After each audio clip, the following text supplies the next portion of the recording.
next generation of warfare, psychological warfare. In modern conflict, the mind is a potent weapon. Discover General Michael T. Flynn's groundbreaking guide, A Citizen's Guide to Fifth Generation Warfare. Unlock tactics, strategies, and the mindset to navigate this cognitive battlefield that we all find ourselves in. Equip yourself against manipulation and emerge unscathed. Unleash your potential. Order now.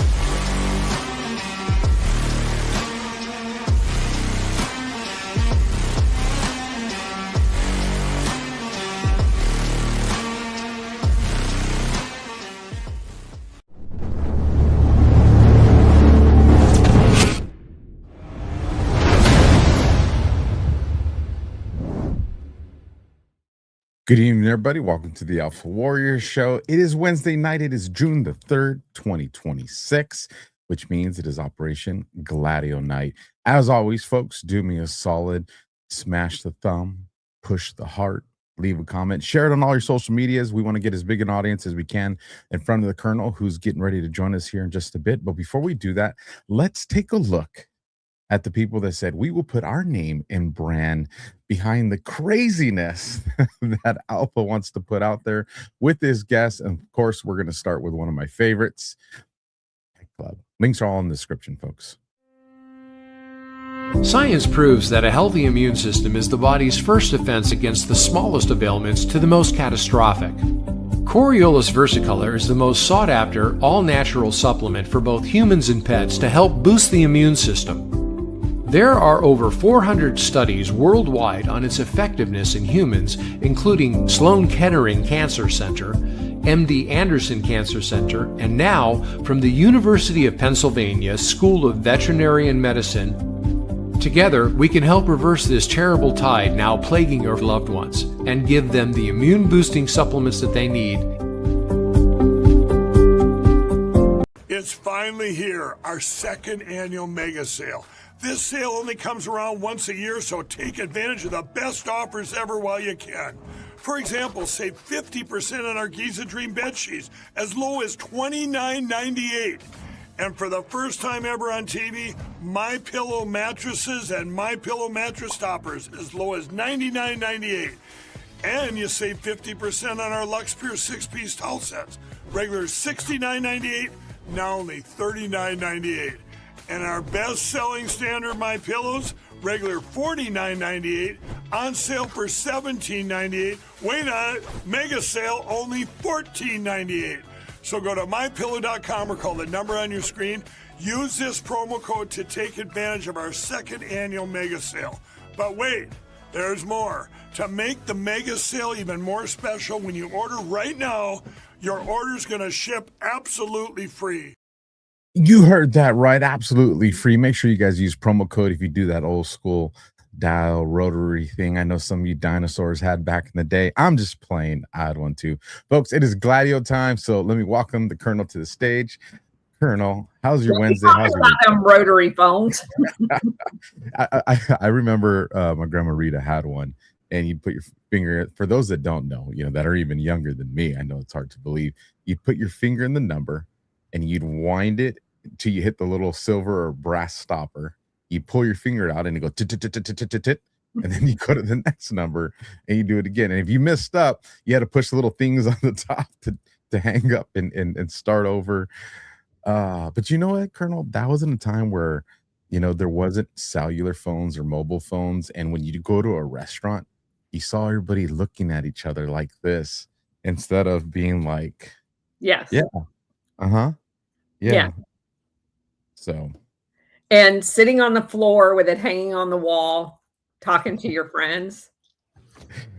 And then when we went to visit my family in Kentucky, they actually still had party lines where you didn't have a dedicated line.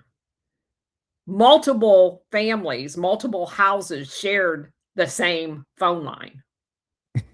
So you could pick up the phone, and there was a way that you could almost get the dial, the phone up and push the button down and let the phone out, the button out real slowly so they couldn't hear you come on the line and you could listen to their conversations.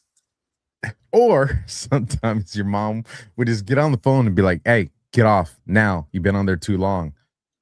Yeah, well, we didn't have two phones to do that. She'd just come and pick us.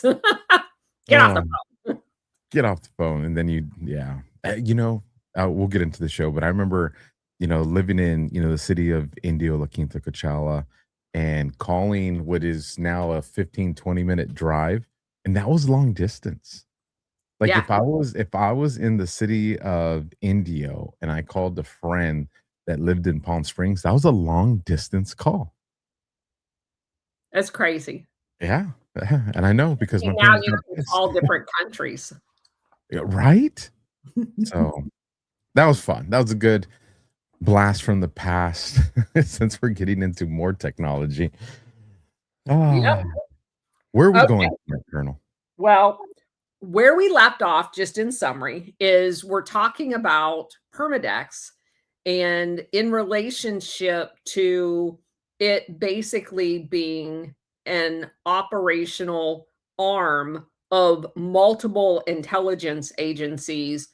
And it runs in parallel with all of the countries' intelligence agencies. So it allows them fundamentally plausible deniability, right? You can operate in this, and it worked in conjunction with permanent quote unquote trade marts. So you had the trade mart in New Orleans, you have a trade mart in Chicago, you had one in New York. And these trade marts were basically operations to export and import things, nefarious things, without going through normal customs type operations. And Permindex was a kind of, you could think of it as like a mobile trade show for all of these fixed international trade marts. And we closed last time just kind of going through the laundry list of the people that were involved in setting up another front, which was the World Wildlife Fund, that was set up in 1961. And again, the timing is critical. So you have the 1960 election and JFK is elected. And you have the World Wildlife Fund set up that year. And it's going to basically be a conservation front to work hand in hand with Permindex. And the people that set it up, we talked about the particular article that was written by the Larochians where they concentrate just on the city of London. They leave out completely the American and other countries, which is why it's so important to understand that this is an international syndicate. I mentioned Rockefeller, Robert Anderson of Atlantic Richfield Oil. I mentioned Charles Robinson, who was steep in intelligence. John Loudon, who was a Dutch shell oil person. The Mellon family, the Hines family, all of those people were involved. And in addition, a bunch of British people like David Oglesby, advertising, Baron Allen Gunsberg, Sir Max Eichen, James Schlesinger, Daniel Ludwig. Those are just some of the more notorious names. But interestingly enough, and that's why I always double check all of if you just use this as your source document, you would get a completely lopsided view of what all this is. Because if you go and check out the World Wildlife Fund, you find out that Prince Bernhard and Prince Philip, now King Philip, was two of the critical underpinnings of the World Wildlife Fund. You also would find Julian Huxley. And Julian Huxley goes on to be the first Director General of UNESCO. And one of the things that we found operating hand in hand is the World Wildlife Fund, as I said before, would create these conservation areas. And then UNESCO would come in and give it like the UN stamp of approval and designate it as a UNESCO heritage site, which gave it extra protection.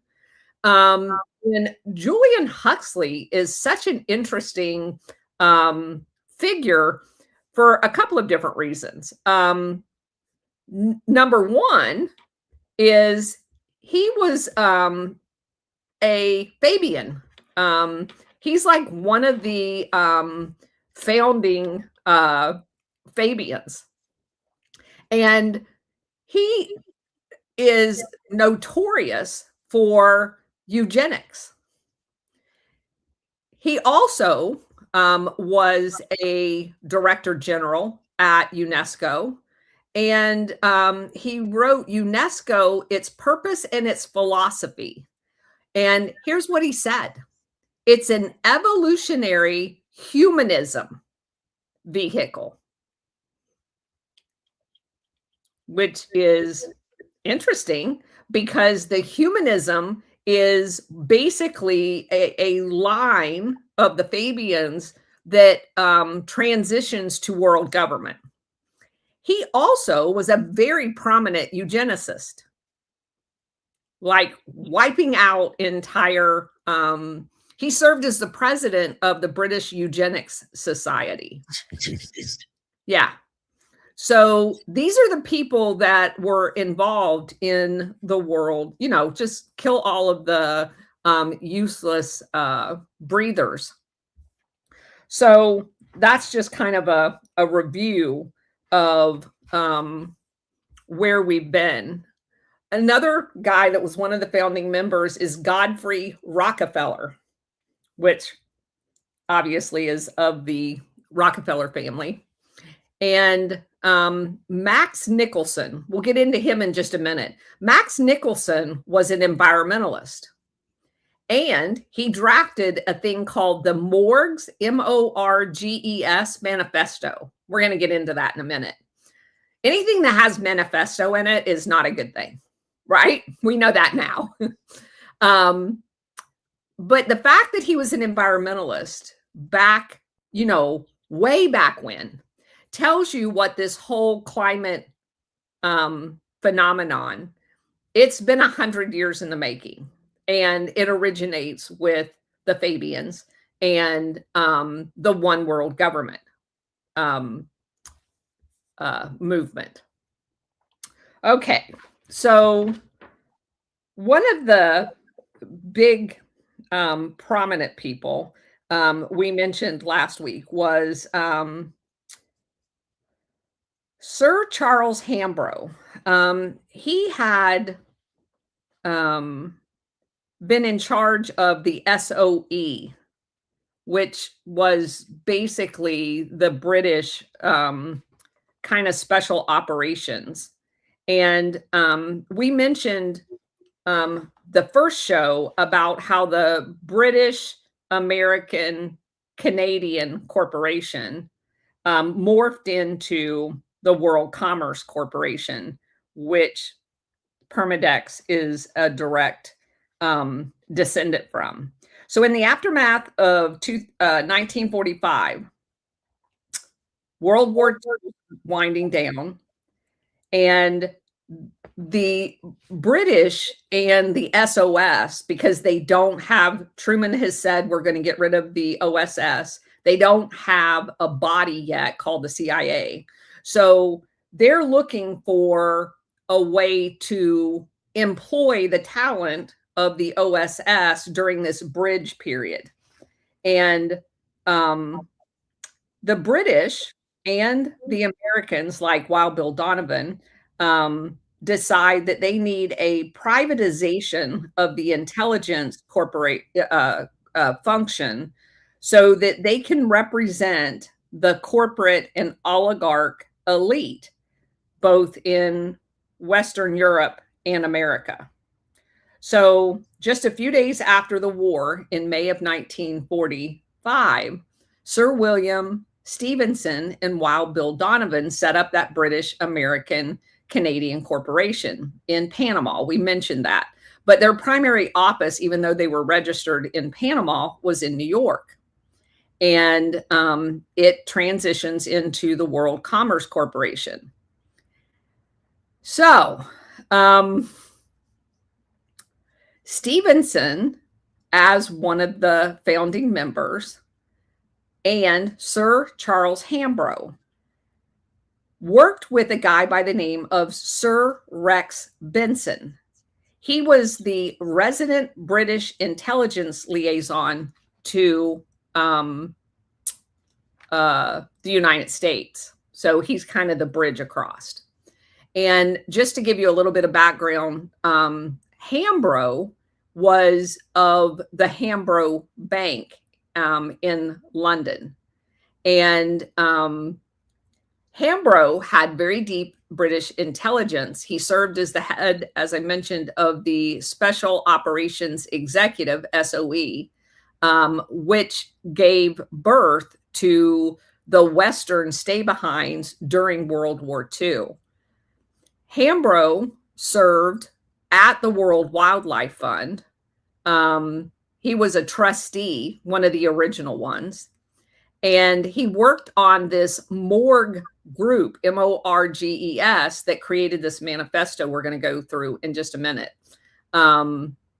Sir Rex Benson was another founding member of the World Wildlife Fund.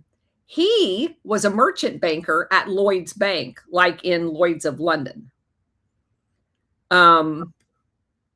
So he also has significant intelligence background. He served in the intelligence corps, and he was one of the founders of the conservation or globalist movement. And he also was involved in the early meetings of this Morgues group. So I decided that I needed to look into this Morgues group a little bit more, because it kept coming up in my research, which isn't anywhere in this article that I was reading. And I thought that was really strange. So the Morgues Manifesto is a founding document of the World Wildlife Fund. It was signed on April 27, 1961, which is weird because that's exactly the same time that the World Wildlife Fund was set up. They had a meeting at Morgues, Switzerland, at the Beauvisage Palace in Switzerland. Weird how all of this stuff happens in Switzerland. And Yes, Alan Dulles knows everything about Switzerland because he was the OSS station chief there. So it was presented as a simple call to save endangered species. However, it really looks like an operational charter for elite-directed global management. It was drafted by Julian Huxley and Max Nicholson, the conservationist, the guy who wants everybody dead, but we're going to focus on conserving wildlife. It basically was an agenda to use science and resources as a cover for setting up what will eventually be terrorist training camps and intelligence functions on how to train these people.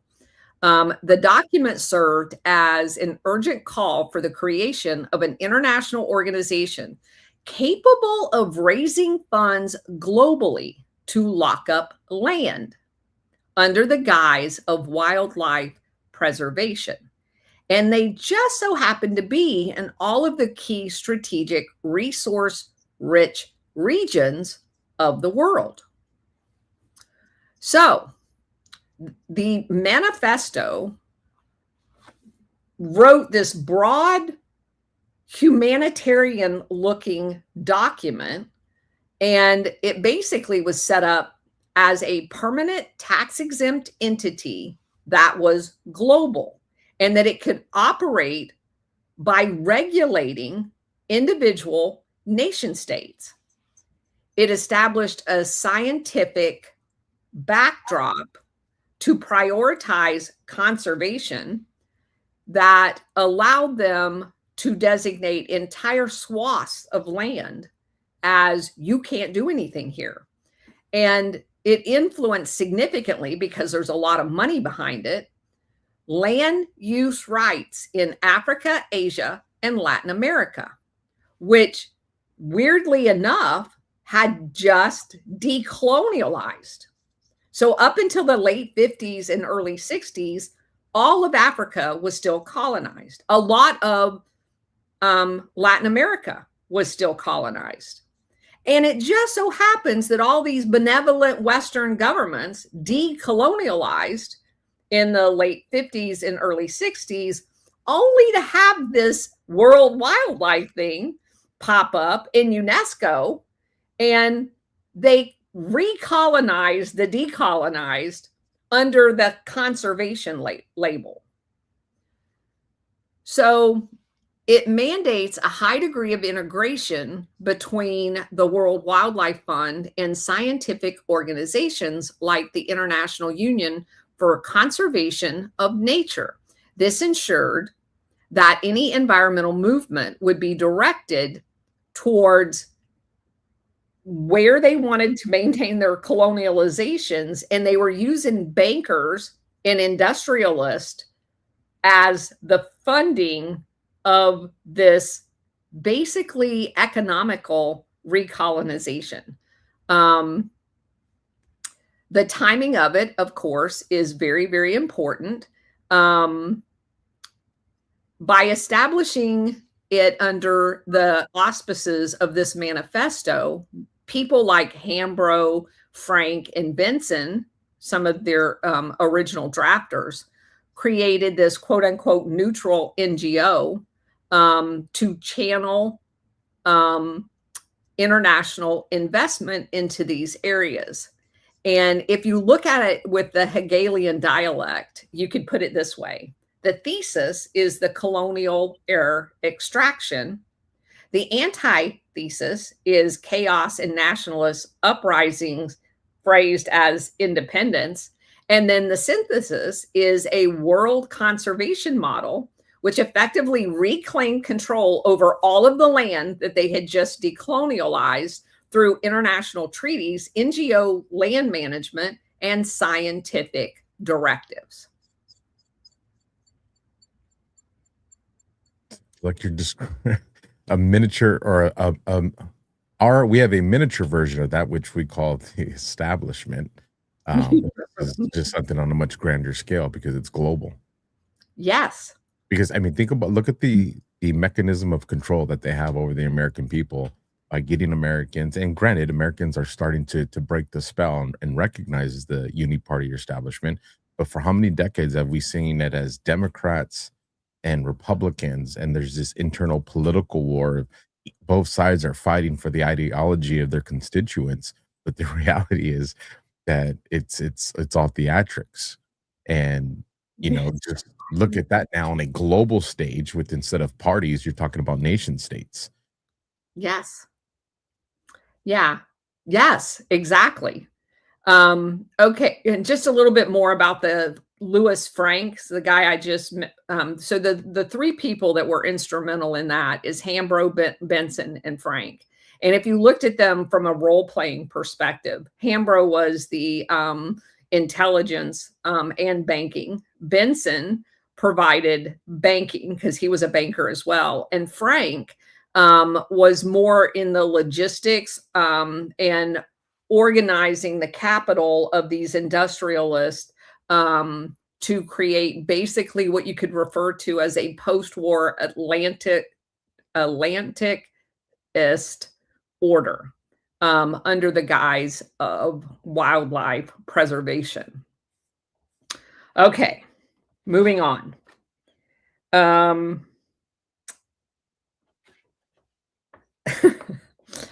So the Stevenson, the guy that originally working with Donovan set up the British American that turned Canadian corporation that turned into World Commerce Corporation that was behind Permindex. He set up a resort in Jamaica in 1946, the year after World War II. And Jamaica was a British Crown colony at the time. He pioneered a property development in Montego Bay. And it was the home away from home of a crap ton of intelligence. So they had all kinds of meetings there, like planning shit that they were going to do all over the world. Some of the people that just happened to spend a lot of time there was Lord Beaverbrook and Ian Fleming of James Bond. Ian Fleming, Mr. Intelligence himself, who also was involved in the World Wildlife Fund. Sir William Wiseman, who was a British intelligence boss in New York during World War I. He was basically Stevenson. Stevenson was the chief of intelligence, British intelligence in New York City during World War II. Wiseman was his predecessor during World War I. Since its inception, the World Commerce Corporation worked closely with the World Trade Mart in New Orleans. The founder and chairman of the World Trade Mart in New Orleans, of course, was Colonel Clay Shaw, the Clay Shaw that was an instrumental role player in JFK's assassination, and an OSS agent that was located in the UK during World War II. Stevenson transformed his Jamaican property into an organization called Tryall, Tryall Club. And there were meetings there just prior to JFK's assassination, oddly enough. And Stevenson and Shaw, yes, the pictures of it are amazing. And basically, if you know anything about Jekyll Island, it looks like a Jekyll Island during the Fed in the 1913. So it has this big, that thing with the columns is the big clubhouse. And then there were quote unquote cottages that were located around that all of these people built for themselves. It is set up exactly like Jekyll Island. I did a whole bunch of reading about this Tryall place. I looked at it on Google Earth, everything. It's crazy. It's a massive property. And his Stevenson's house is his original house, that like this big mansion that he built is co-located with this resort that he was instrumental in setting up. Okay.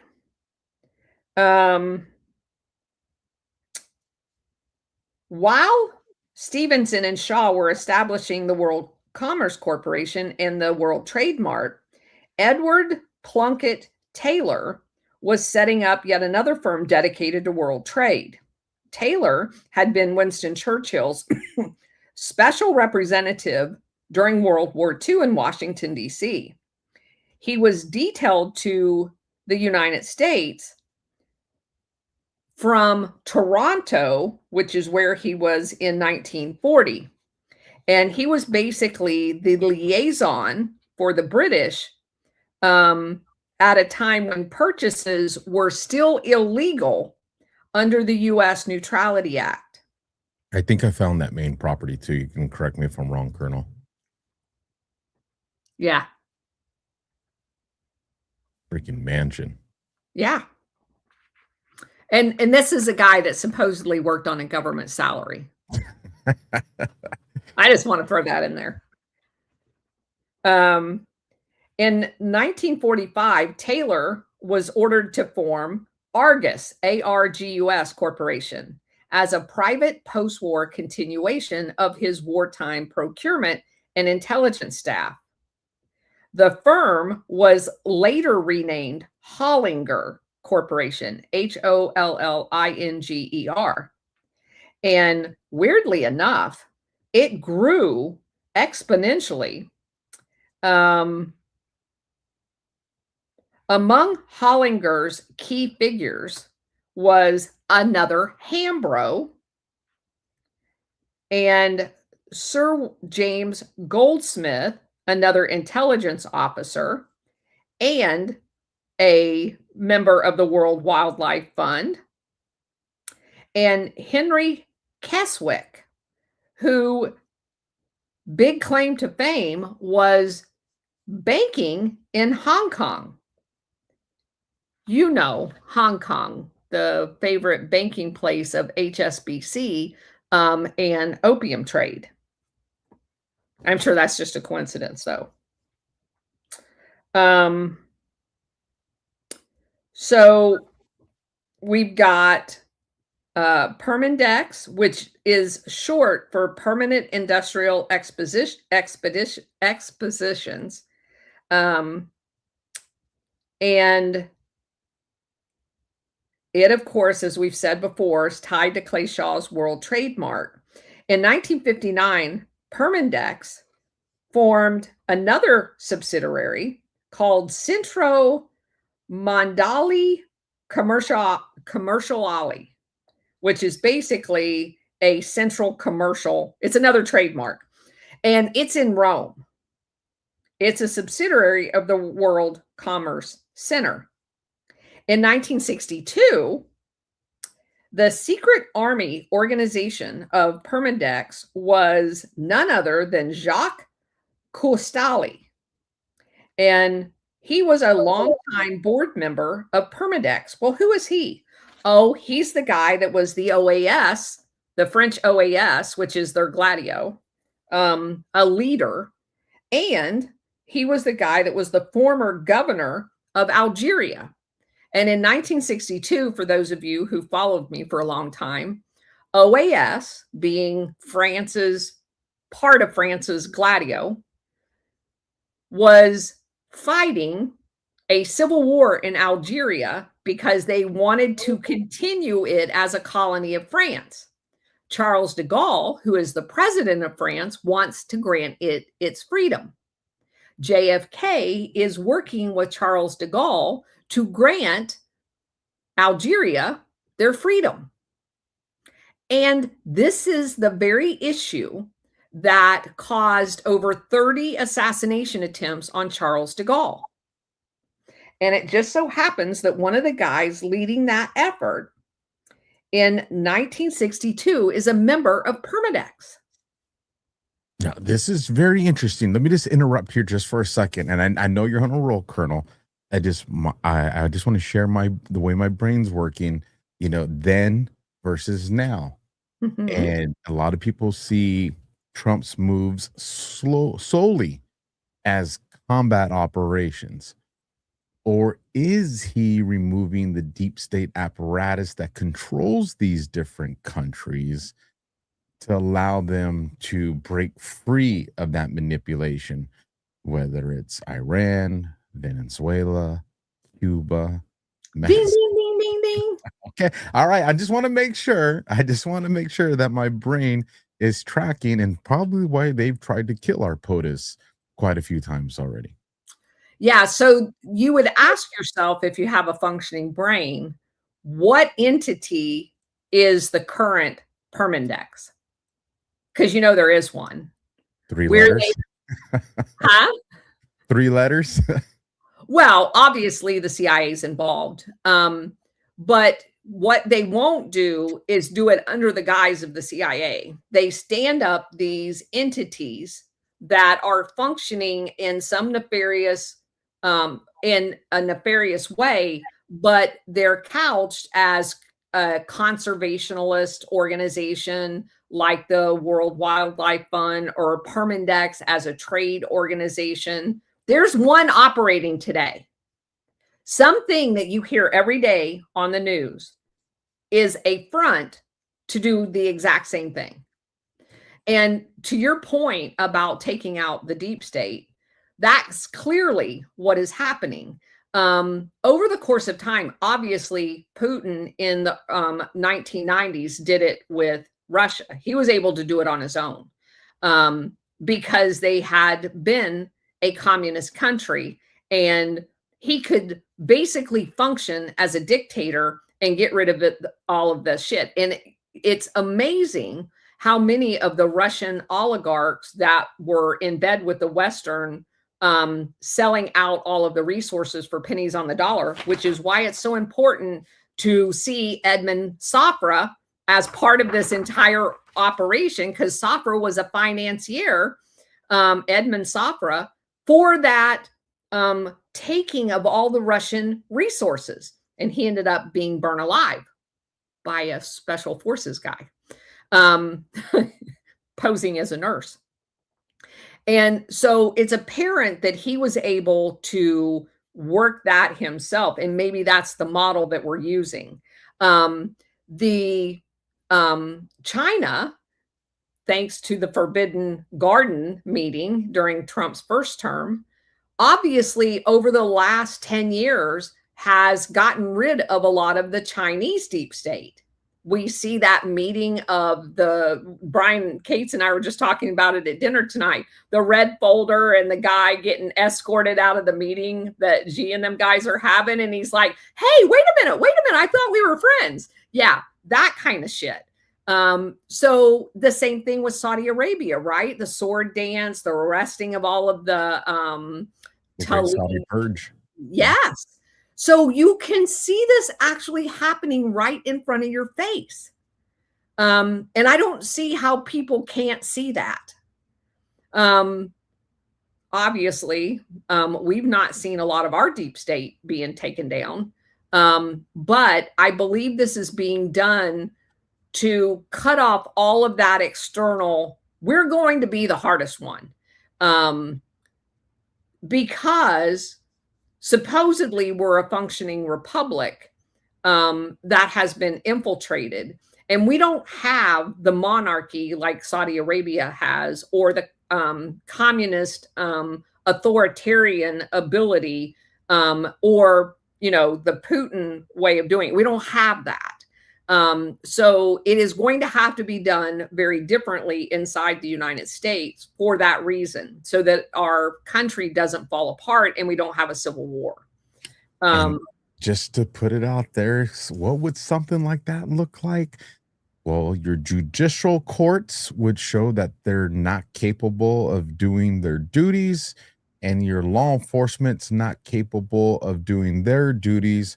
Because in the absence of both those things, then your president has the constitutional and legal right to do things like martial law or suspend posse comitatus. Just think about that. Yes. And I think because we're ahead of the ball here in understanding the depth of depravity and infiltration that has happened, we're in a different position to look at this big board that has been set.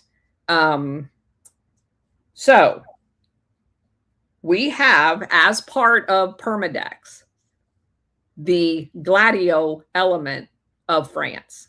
That's one tie that we can make just by identifying this Jacques Soustali. And he had been on the board for a very long time. Another member, Jean D. Menil, so it's JeanDeMenil.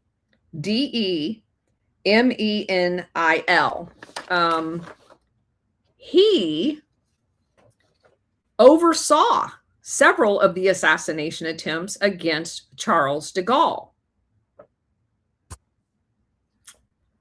De Gaulle forced Switzerland and Italy to expel Permindex's offices in their territories as a result of the assassination attempts.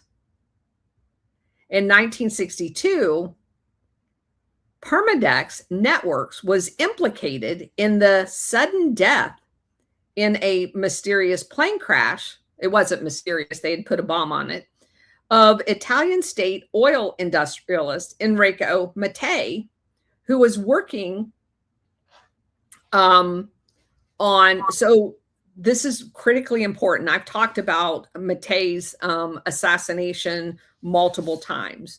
So Mattei was in charge of Italy's oil industry and natural gas. Mattei had taken it upon himself to operate outside of the approved NATO confines and seek cheaper oil for the Italian people directly. You were allowed to operate in the approved oil and natural gas arenas by approved vendors according to NATO. You were not allowed to go outside the Seven Sisters, all of their approved oil and natural gas sources. Mattei, on behalf of the Italian people, basically gave them the big middle finger.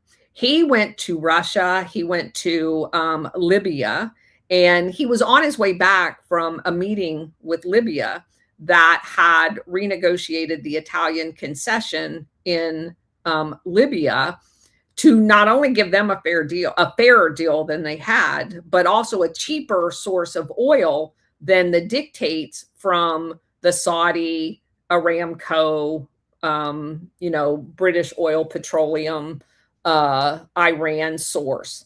And that was not allowed. So they put a bomb on his airplane and blew up his airplane. Now, originally, when that aircraft was blown up, they classified it as a mechanical failure, and he's just shit out of luck. It just fell out of the air, and it was an accident. And that was the official story. But there were a lot of people in Italy at the time that knew how contentious what he was doing was, and they began looking into it. Well, at the end of the day, when Operation Gladio finally got acknowledged in Italy, there were enough people that remembered the 1962 plane crash that was very suspect. They dug up this man's body and they re-examined his body.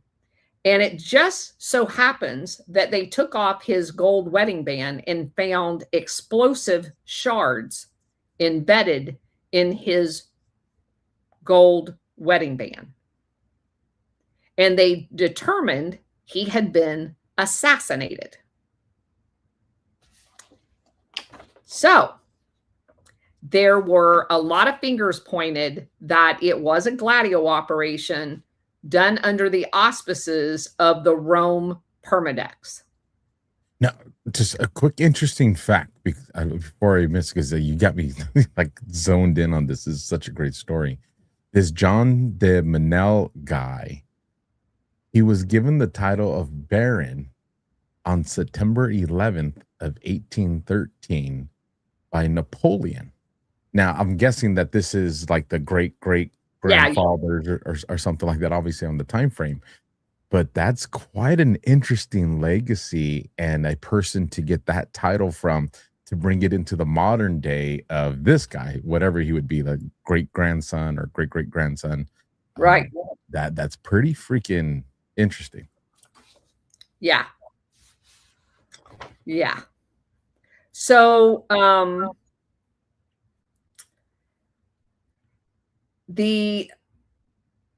in addition to Shaw and this Jean de Menel, there was a guy by the name of Hans Seligman, Seligman, who also was from a prominent banking family. And there's another guy. Let me see if I have his profile. I think I do. That was involved in this by the name of Carlo di Amello. And he was an attorney for the former Italian royal family, the House of Savoy. And he was also involved in Permindex. And what's interesting about that is the former royal family had some Black nobility. And by Black nobility, I mean like bad guys. And Borghese was one of those Italian royal families. Borghese was responsible for one of the attempted coups of the Italian government. He was directly tied to Operation Gladio. As a matter of fact, I think it was Angleton that post-World War II actually saved him. He was going to, because he was in bed with the fascist that had invaded and part of Mussolini. He was all about, the fascist dictatorship kind of garbage. And so the resistance in Italy had basically captured him, and he was saved by the OSS. And so it's very interesting that you have other implications of the Italian royal family in Permindex, because it just perpetuates this story. It just continues to overlap with all of the research that we've done into Operation Gladio. In addition to that, Permindex also had some very interesting Zionists associated with it. One of them were, both of these guys were Italian at some point, but Giorgio Mantello and Israeli businessman Dov Begun. You spell Dov, D-O-V, and his last name is B-E-G-U-N. They were both part of a British-directed faction of the Zionist movement. Now, who are they? Giorgio Mantello was basically what's referred to as an intelligence fixer. Mantello was a Transylvanian Jewish businessman who during the war operated out of where? Oh, Switzerland, with Allen Dulles. And he used his diplomatic status to serve as a conduit for information and was a facilitator of clandestine operations. His most famous role was in reporting the Auschwitz protocols in 1944. He's the one that supposedly was sneaking out all of the information of what was going on in Auschwitz. And I went over this a long time ago, but Allen Dulles was getting all of these documents documenting the labor camps and everything, and refused to pass them on. He kept saying, oh, they're not coming from valid sources. I'm not sure these are legitimate. And this went on for a long time, where Alan Dulles is fully aware of what's going on in Germany by the Nazis and not passing it on to the State Department.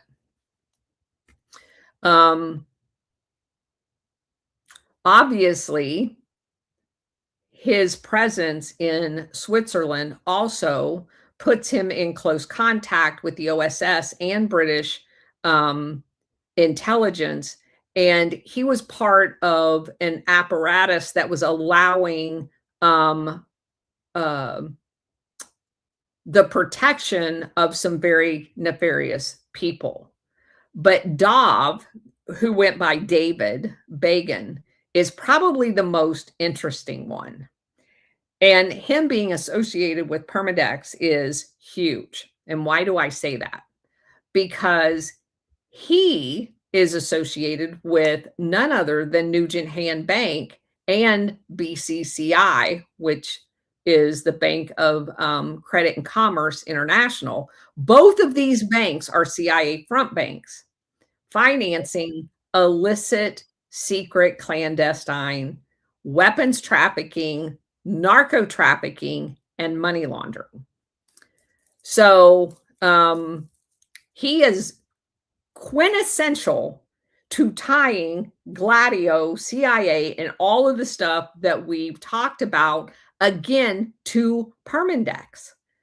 So he was a key player in financial networks that linked the Middle East, Europe, and intelligence banking operations, and in the Pacific. His name appears in documentation about the flow of capital in all of the 1960s and 70s, when the quote unquote dirty money was being laundered at Nugent Hand and BCCI. He also was labeled a financial operative and facilitated large movements of cash during that time. So let's see. It appears on a timeline like Mantello was kind of the bridge of the 1950s from World War II into the early 60s. And then Bagan kind of stepped up and took over this management of transnational slush funds. Very, very interesting. But according to this, Mantello was an operative in the Irgun, the Zionist terrorist organization formed by secret British agents inside of Israel. So again, it's just a continuation. Irgun is basically what you could consider one of the Gladio terrorist organizations inside of Israel during the formation of Israel in the 1940s. He worked with a guy by the name of Vladimir Jabotinsky. And Jabotinsky was part of the Lukid bloc. And Dov Bagan and other Permindex board members from this Zionist terrorist nexus actually spent time as an Israeli businessman in New York. And he married a woman that was an heir to the Warburg banking family, one of British's wealthiest family. At the time he was recruited to Permindex, Bagan was the U.S. representative of the Labor, which is Fabian, Zionist Party. He was also serving as an Israeli intelligence officer. And His closest associate while he was in New York was a man by the name of Amnon, Amnon, Barness, Barness. Barness was an Israeli intelligence officer that was living in Los Angeles. Begin and Barness were part of Permindex's fundraising from U.S. Zionist community. And lastly, in 1960, Barness formed a company called Dalen Company, which was a Los Angeles pharmaceutical company. It employed the former chief of Mossad operations in Europe, Rafi Eaton. Have you come across Rafi Eaton? Well, I was to say that name does sound familiar. Yeah, it should. Hold on just a second. Let me get down to him. Rafi Eaton was a central figure in Israeli intelligence. And he basically was one of the instrumental paramilitary experts of the Israeli intelligence. His background was in Palmach, Palmach, an elite fighting force in the Jewish community. His early experience in clandestine warfare provided a template for his role in the Israeli intelligence. He served as a primary liaison between Mossad and the CIA and MI6 throughout the 1960s. He helped coordinate information sharing on the global international operations that were going on. He specialized in the creation of corporate and offshore structures designed as deep cover for state-sponsored operations, which of course Permindex is part and parcel of. He also was an expert in channeling Black funding for clandestine arms trafficking. He also led the team that captured Adolf Eichmann in Argentina in 1960. He also was, at least in most of the documentation that I could find, he was the handler in the United States for Jonathan Pollard. Definitely know that name. Yeah. He served as the head of LACAM, LAKAM, which is the Bureau of Scientific Relations, which basically, in any documentation I could find, here's how I would characterize it. It was the most secret arm of Israeli intelligence, focusing on acquisition, clandestine technology and materials for Israel's nuclear program, which is very interesting in how Permindex, this guy's part of Permindex, right. And for all of those people out there that think Israel was involved in the JFK assassination, Permindex is your nexus. And obviously, this is just one more element. And some people will take only this part of it, but I just went through 3 weeks worth of people that are associated with Permindex, all that want JFK dead. So to think that all of these people through Permindex was not working together to kill JFK, you're crazy. It wasn't one entity that did it. It was an entire array of people that had already tried to kill Charles de Gaulle over 30 times, killed Mattei, will go on to try to, and not try, will go on to kill one of Italy's prime ministers. This is an entire array of people who have vested interest in making sure this international syndicate is allowed to maintain their narco trafficking, weapons trafficking, money laundering operation. And there is a ton of people that are behind this. This dude was definitely mixed in with military intelligence. Like, you know, he's from the dark side, but he's one of those guys that we would reference in my world of operations. You know, this was a bad mofo, like a bad mofo. You know, this is, don't be deceived by the way he looked, folks. Right here, this last little piece, it's under the military career.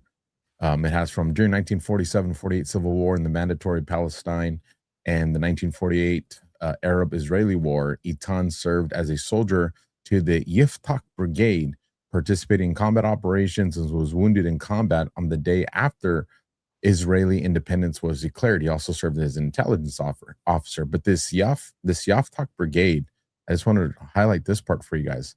The 11th Brigade is a reserve formation of the Israeli Defense Forces composed mainly of fighters that completed their compulsory service in Unit 621 Egos. The brigade is assigned to the 99th Infantry Division. So, yeah. So this Dalen company in Los Angeles was critical and internal to Israeli intelligence. He is known to have said repeatedly that their mantra was terror against terror. So anything that they declared terror, they would use terror in response. He also was instrumental in the Jewish Defense League. Have you heard of that? The Jewish Defense League? No. It was a terrorist organization inside the United States that had basically like a kill list. And anybody that they deemed a terrorist, they would assassinate. It was, look up Jewish Defense League. It was literally a terrorist organization inside the United States. And this guy had a leadership role in it.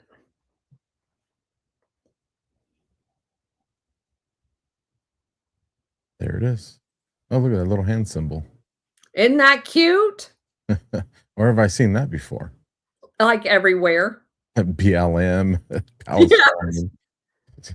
All of the terrorist organizations. Yep. I think if you scroll down, it'll tell you some of the terrorist things that it was involved in. It literally was a terrorist organization.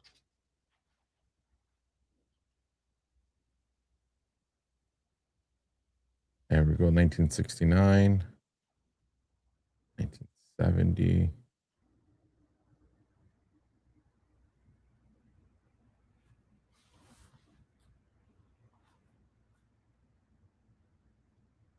Whole lot of dates, whole lot of events here. Yeah.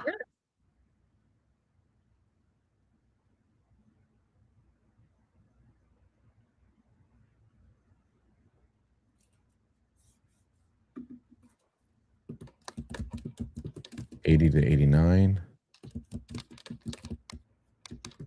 And this was even during my early lifetime. October 11th, 85, Alex Sada, Regional Director of American Arab Anti-Discriminations Committee, ADC, was killed in a mail bombing at his office in Santa Ana, California. It says, shortly before his killing, O'Day had appeared on the television show Nightline, engaging in a tense dialogue with a representative of the JDL.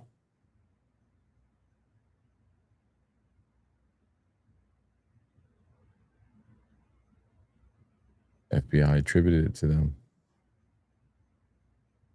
Whoa, 90 to 99, when Ruthless Records recording artist and former NWA member Dr. Dre sought to work instead with Death Row Records, Ruthless Records executive Mike Clean and Jerry Hiller were fearful of possible physical intimidation from Death Row Entertainment executives, including Chief Executive Officer Suge Knight. I remember this time.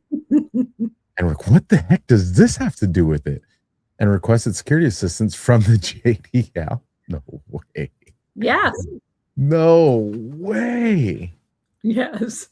This was into the music Hollywood culture here. Yes. Well, this guy was in LA. That's where his company was. The FBI launched a money laundering investigation, presumption that JDL was extorting money from Ruthless Records and several rap artists, to include Tupac Shakur and Eazy-E. We all know about the Tupac Shakur murder that took place in Vegas, September. This is wild. I can already tell I'm going to be binging on this one. 2000 to present.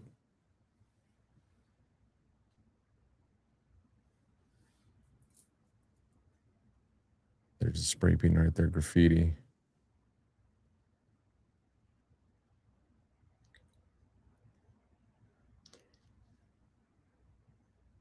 And I bet you some of these people are on these virtual town halls known as X Spaces, acting like they are just speakers and hosts.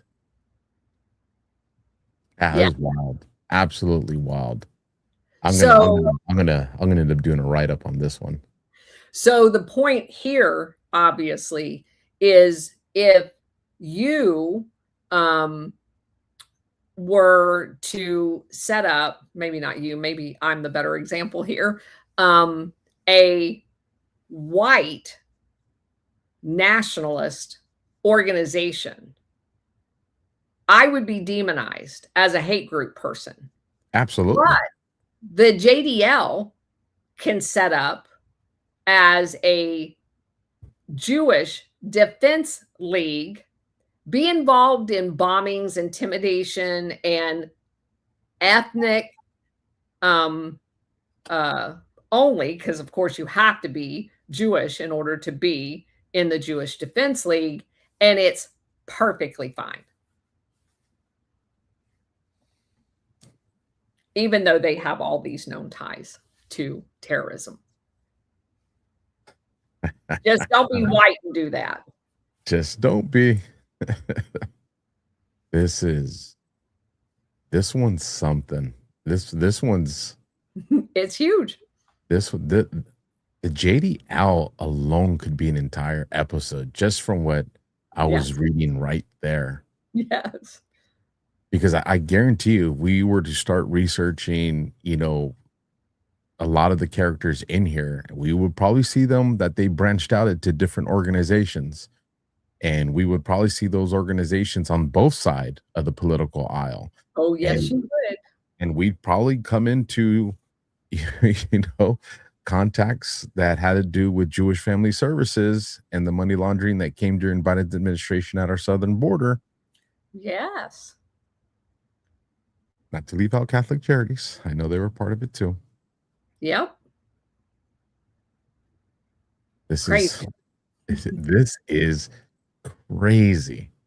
And obviously there's things that I can't share on here, but I am privy to some of the investigation facts surrounding some of the, Hollywood homicides like Tupac Shakur, when he had what's his name? Hernandez, the football player, I've got to talk to these investigators and do debriefings with them. And it makes me want to dig now. Because so here's one. And I won't go into what homicide it was, but it was a famous one, very famous one. And I'm sitting there with a bunch of detectives, and I'm listening to the team detectives that handled this investigation. And they're breaking it down for us. They're showing the slides. We're getting to see all the stuff that everybody wishes they get to see. And when you volunteer to get shot at, you get privy to this stuff, right? And so, but I do remember sitting in there, Colonel, and I was kind of like I do on these podcasts, and I'm looking at stuff, and I remember thinking in my head, this shit don't make sense. You know, and you know, I just kind of wrote it off to, you know, they're probably, even with us, they're probably still editing this to a point, given, you know, the notoriety of these cases. But now I'm starting to think, you know, what was really going on, you know? Well, and to your point, while it may have seemed off, and we've talked about this so many times throughout this entire series, if you don't know about Gladio, your mind's never going to go there. And to their point, they don't know about it either. And if everybody, which is why none of us know about it, except for now, they don't want you to know what this underpinning is, because it allows you to see things in a completely different way. And seemingly unrelated things, if you dig far enough, are directly related.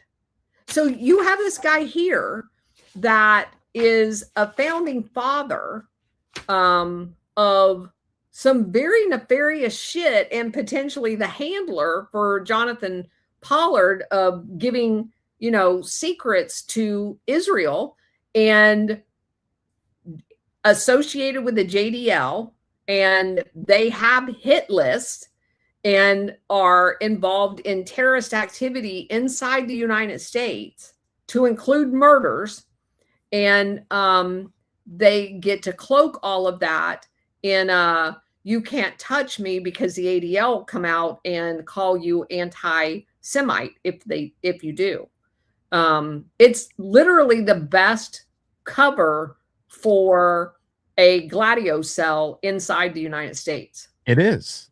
And if you were hypothetically Mossad or someone that was at the higher echelons of the control apparatus to the JDL or something that was similar to that, you could facilitate some quote unquote anti-Semitic incidences within the United States to then promote that, see, there is a threat against these people, which means now we got to create laws and policy. Oh, let me just tell you, if you dig into the JDL, they did exactly that. They staged attacks on their own people inside the United States to do exactly that. Oh, what does that sound like? That sounds an awful lot like the SPLC. Mm-hmm. They all operate the same way, and nobody sees the commonality between them all. I haven't had a chance to read into the details, but they got a superseding indictment on the SPLC. I know. I saw it. I'm excited to read that one. I'll be doing that tonight too. It looks exactly like what you would expect it to look like. It is basically an intelligence operation to destabilize the United States using race. And here's what I'll tell people. Listen, if you think it was happening on that end, well, then who are at the surface level considered the enemies to we would call them the Jewish people in this situation? Well, then that would be the Muslims, Islamic extremists. So, which means there's probably a controlled extremist faction on that side, because that's the way these things work. You got to have something on both Hungarian dialect. Yep. And we already know that's the case. The CIA was funding the radical mosque in DC. We know that they were funding, and their operatives from Saudi Arabia through CARE. That's all a coordinated effort. And it all boils down to intelligence agencies creating two sides to pit them against each other to destabilize America, whether it's religion on one hand, race on another hand. We know how these operations work. They don't pick just one thing. Whatever your fault lines are, and if you don't have any, they create them, like the SPLC. 100%. That is. Ooh. So we'll close this up next week. Will be our last Permindex. I'm gonna write an article on the JDL. on this one. You can do it. And it's I know people are gonna get so worked up. Keep your eyes peeled next week, folks. I'll try to get it done before Gladio, so I can drop the link for you guys. It'll be free, so don't worry about that. Colonel, what do you got coming up this week? We'll have our normal 4 o'clock tomorrow. We're going through it. Let me just tell you real quick. This is hilarious. Where's my book? I found this book. I found this whole publishing company that went back and published a whole bunch of old books. This book that we're talking about was copyrighted originally in 1962. And you would be shocked to know that an FBI guy in 1962 wrote a book that's talking about basically everything that we're talking about today, about how the foundations, the CFR, the Fabians, all those he doesn't use the word Fabian, but it's basically the Fabians, and the how they got us into World War II, the different associations that came out of that. And it's an amazing book, given the fact that it was written in 1962. But I'll tell your audience, because I would highly encourage them to go. It's called Western Islands Book. Western Islands is a publisher that went back and found all of these old books and republished them. One of the books that I haven't read yet. It's called The Death of James Forrestal, because everybody knows he didn't commit suicide. And again, they're old books. One of the books was written, they republished William Bloom's original book that was published a long time ago as well. So it's a great source for finding very interesting books. So we're going through that book at 4 o'clock. We started at the beginning of this week. And then Friday, Warhamster and I'll have our Fabian part 2 show at noon on Friday, East Coast time. And then I won't have a show on Friday, and we'll just keep going next week. Well, make sure you'll find Colonel's link down in the descriptions on whatever platform you're watching. And here's the thing, folks, you got to share all of the Gladio work, not just the Operation Gladio we do here, but all of the Gladio work that Colonel does everywhere. As awkward as this sounds, I was having a conversation with artificial intelligence. That just sounds weird to me, but I was. And one of the questions that I posed, and obviously I'm going to summarize this because this is very lengthy. I said, if you wanted to bring humanity together, what would that incident look like if you could only have one incident? And then I said, and if you wanted to put humanity into absolute chaos and despair, and you could only do one incident, what would that look like? And what would be the differences between these two incidences? And the answer that I got made me go, holy shit. And again, I'm summarizing this because I actually want to turn this one into an article because it was so thought-provoking. So and again, this is artificial intelligence, but this is also an artificial intelligence model that I've been using for quite a few years. So, just want to make sure people are aware of that. But it said it would be the same incident. The incident doesn't dictate whether there's unity in humanity or chaos. It's humans' perception of the incident. And look I even got goosebumps right now. Yeah. You guys are not tracking what I'm putting out. What it's saying is information warfare, narrative warfare is what's going to determine whether we destroy ourselves or come together. And if you understand that, then you realize what Operation Gladio has done for you as we approach chapter 100 next week. In 100 chapters, Think about your perception, my perception of what we see.